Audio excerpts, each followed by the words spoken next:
Reddit, humans f yeah. The fate of man. Posted by user unknown. Across the countless eons in which this galaxy has existed, untold scores of intelligent species have been born and died without ever making contact with another intelligent race. This fate of silence is truly grave. Intellect, even in its most rudimentary forms, is a shame to lay to waste. In centuries of study, xenoarchaeologists of all races have uncovered the remains of these fallen species, ranging from the vast cavern cities of the Aldanians to the overgrown forest temples of the Martyrs. Whilst all fascinating and deserving of study, no race has been lost with such tragedy as man. After emerging sometime around cycle -2340, man developed from a race of nomadic hunters to one of starfaring explorers at a rate that is yet to be matched anywhere in the known universe. By cycle -2233, man had even achieved space-warping FTL technologies, enabling his spread to even the farthest reaches of the galaxy.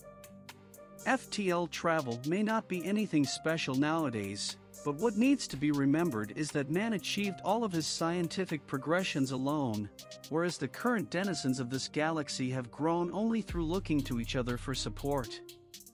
Further, man's FTL technology was, with no doubt, innovative beyond modern capacities. Rather than relying on forming unstable slipstreams of compressed space as modern warp drives do, man had mastered the creation of artificial wormholes with his vast array of warp gates. Calculations show that doing such would require amounts of energy unfathomable, and yet man still found a way. Man was not a race of the sciences alone, however. Man dedicated entire cities to the arts, filling streets and canals with colossal paintings and immaculate sculptures. Recovered video fragments from man's worlds, which are encoded in everything from nitrocellulose strips to impossibly small circuits, have revealed that man also held many rituals, vast celebrations, regularly played musical works of ineffable beauty, and ceremonies for nearly every possible occasion. How then, one might ask, did a species so sophisticated die out? How could such marvelous technological feats give way to dust? No amount of research has revealed the answer to that. Xenoarchaeologists have excavated the ruins of man on 327 worlds, but none have ever suggested any reason as to why man vanished. No signs of struggle have been found. None of their monoliths describe anything but their sciences, and surviving DNA fragments don't show any en masse genetic corruption. Perhaps we'll never know the fate of man.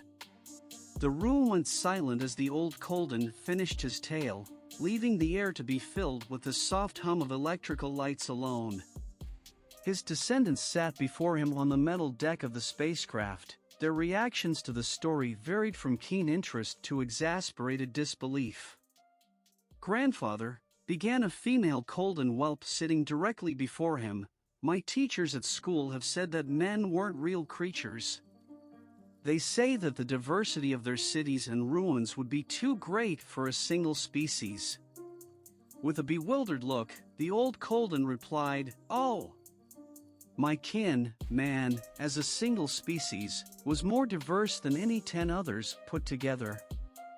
Hundreds upon thousands of strains comprised man, each with its own customs, language, and genotypes.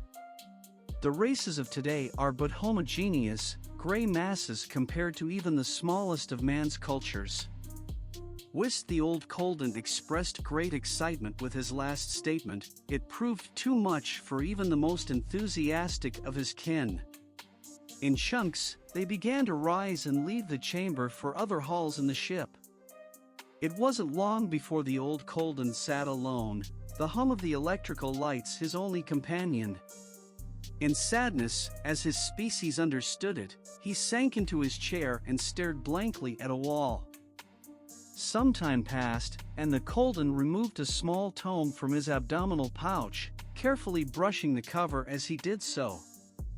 The complete works of William Shakespeare it bore on its wizened, leather cover in the lost tongue of the Englishman. I may not know the fate of man, whispered the old Colden, but I do know his glory.